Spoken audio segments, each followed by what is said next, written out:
President Trump meeting with Republican lawmakers on Capitol Hill at this very moment.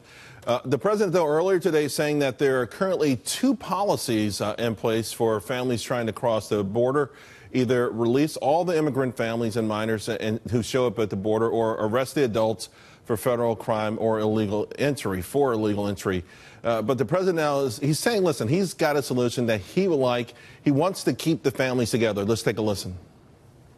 What I'm asking Congress to do is to give us a third option, which we have been requesting since last year, the legal authority to detain and promptly remove families together as a unit.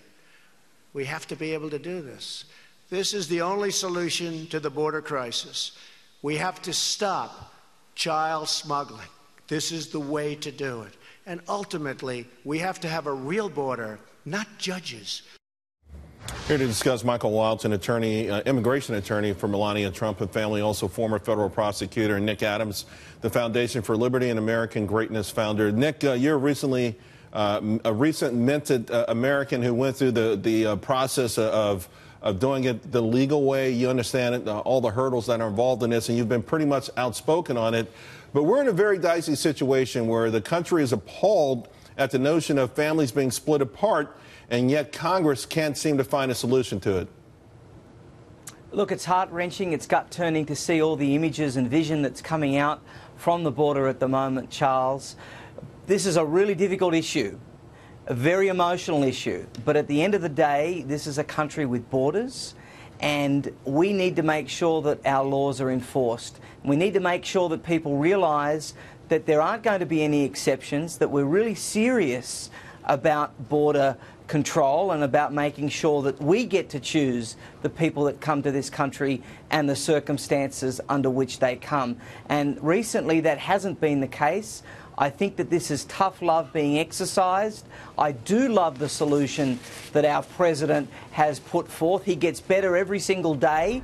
It's amazing. That third option is the best option. Let's detain the family. If they've come illegally, let's detain them as a unit, as a whole. And if so, if they need to be deported, let's do that as well. Now, Michael, of course, there is the asylum issue, right? This is what the controversy is. And the Trump administration, beginning yesterday with Christian and Nielsen, pointing out how over the years the system has been gamed, that the smugglers and everyone else, they've learned how to game the system to the point where people come in, and eventually they don't show up for court dates. Eventually they just kind of stay here. And this is one of the reasons why the problem has mushroomed. Well, thank you, Charles, for having me, and congratulations, Nick, on your becoming an American citizen. I had the privilege of doing Stuart Varney's citizenship about a year ago, just for transparency's sake. You never forget that day. Look, there are people that game systems throughout the universe, believe it or not, other countries. And I understand the argument that people resent children being used as a shield to get a predicate status in the United States. And why can't they apply for asylum in a neighboring country, Mexico, El Salvador, Guatemala? In other words, they're closer nations where they would firmly resettle. If they're really out of harm's way, then they should settle there rather than coming in for economic gain. The real issue here is the legal migration systems are so backed up, Charles. The employment-based ledger, the family-based ledger, even the investments in EB-5, where somebody can buy a green card by putting $500,000 or $1 million into a green card. If you're a Chinese national, it's going to take you more than 5 years. It's not practical. The whole notion of chain migration being a dirty word has deteriorated. But the truth is, family reunification and the notion of workers in America, whatever station in your life, if you're pulling blueberries in Georgia or if you're working on Wall Street with an H-1B professional work visa, they need to make sure that the system is robust and fluid. We don't have that. We don't have that right now. So what's the answer? Is the answer, though, to break the rules? Or should there be a sort of a sense of urgency in Congress by both sides, both political parties, to fix this? Absolutely. There are 4 laws that are being promised now. Each one is worse than the other. Unfortunately, the solutions that Congress is trying to, they're gaming the system right now. They're playing politics with people's lives. This president right now is taking the letter of the law more than any other president in our nation's history, and he's splitting families. That's not an optic that we want to have. But there are ways to achieve what we want. Look, it's a crime to enter the United States illegally. but the maintenance of your status in the United States in that status is not an ongoing crime.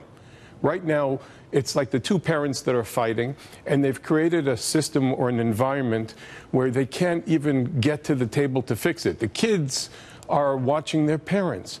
Charles, our kids are watching how we respond to this. We fought pirates in the high seas.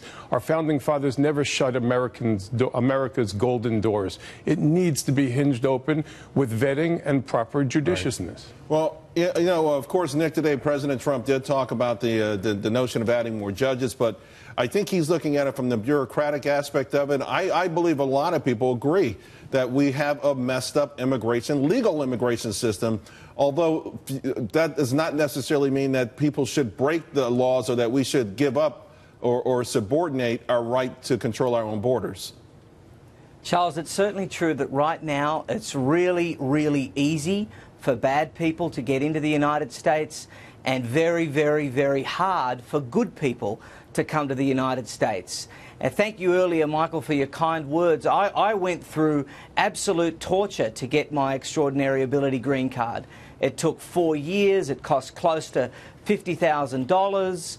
Right. It sapped all the emotions of me, my family, everybody. There was nights of uncertainty, and it's very frustrating for somebody like me. Well, Nick, I've got to wrap this up. I've got to wrap this up. But do you like any of these 4 bills before we go that are being presented? Michael doesn't think any of them are really going to be the answer.